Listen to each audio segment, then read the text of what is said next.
Hello and welcome to another episode of Go-To Tech Reviews. Today we're going to be taking a look at the CPU cooler that we're going to be using in my brother-in-law's rebuild where we shrink down his system. Obviously the NH-D14 will no longer work in the Air 240, so now we're going to be using the NH-D9L from Noctua.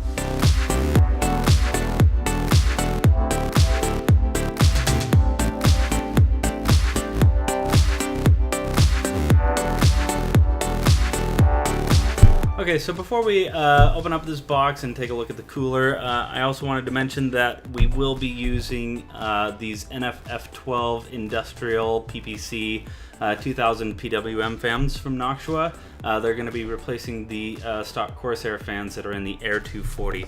And also for some style points, we're going to put on these new anti-vibration pads from Noctua. These are the Chromax Reds. They're just these little...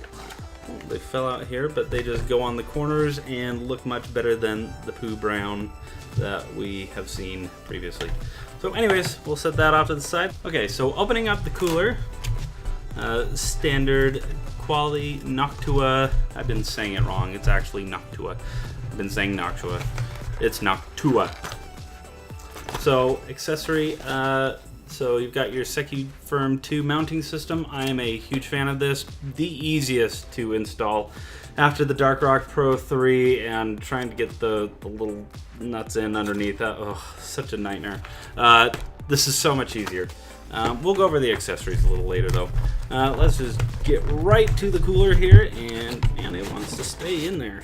Okay, nothing else in the box. Okay.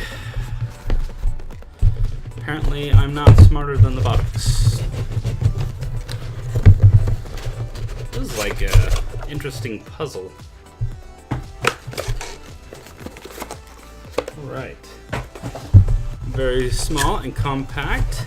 So, its size in height with the fan on there is 110 millimeters. There's also a little piece of cardboard in there, so be sure to remove that when you're installing. Well, you have to remove the fan anyways when you install.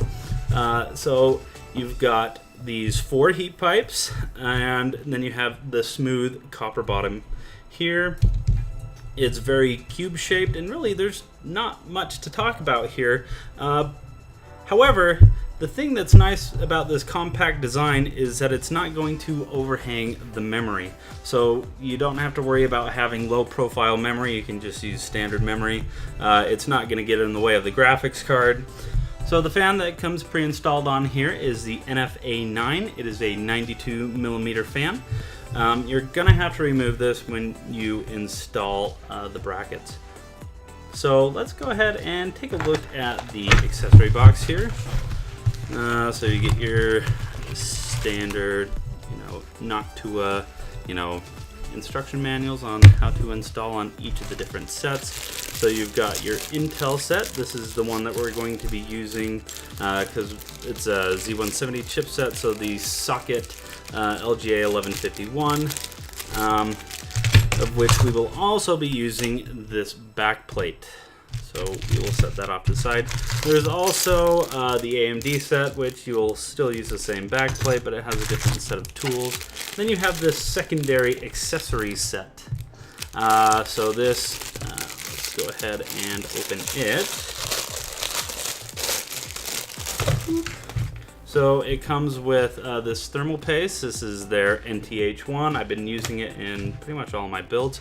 And also these clamps, or whatever you call them. So without the low noise adapter, it's 2000 RPM, max RPM, and 1550 RPM.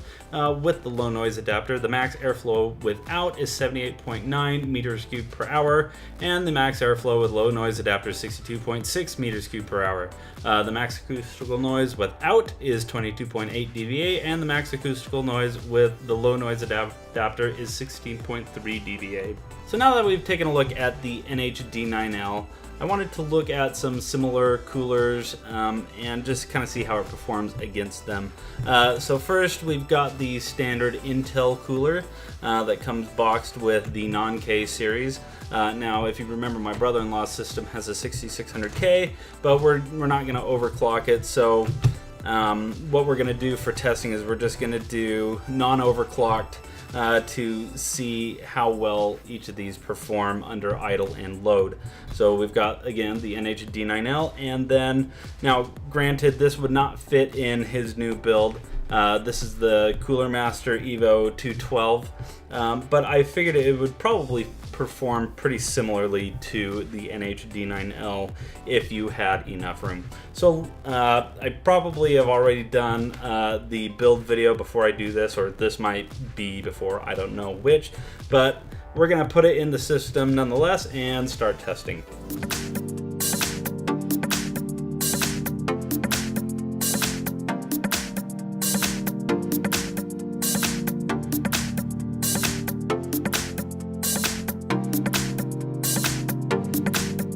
Okay, so let's go ahead and take a look at some of these results. This was benchmarked using the X264 tool that I've used in previous videos. I've got it down in the video description below. All it does is just an X264 video encoding. I do a couple loops and I record the highest recorded temperature on any of the cores. So at idle, all three of these coolers were at 29 degrees Celsius. That's kind of expected, though I would have thought maybe the Intel stock cooler would have been maybe a little warmer, but it is what it is. Where it's interesting is under load, and the Intel stock cooler under full load was 69 degrees Celsius on the Intel Core i3-6100. So the Noctua NH-D9L undercut the Cooler Master Evo 212 by 2 degrees, though that really isn't too surprising to me given the price difference, and I believe there's probably more surface area overall on the Noctua NH-D9L.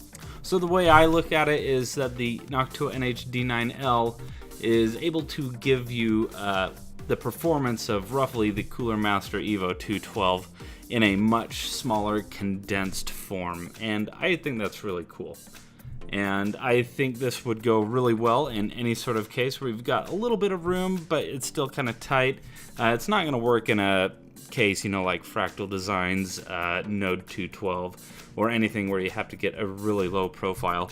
Again, this is a 3U height, so it could go in like a server rack type deal, but we used it in the Corsair Carbide Air 240 and it was absolutely perfect, and I would highly recommend it if you're building in that case and looking for good air-cooled CPU. So anyways, thanks for watching. If you like this video, give it a thumbs up, and if you haven't already, subscribe to the channel.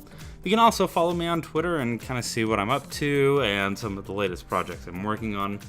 And you can support the channel by using the Amazon affiliate links also in the description. And as always, thanks for watching, and we will catch you next week.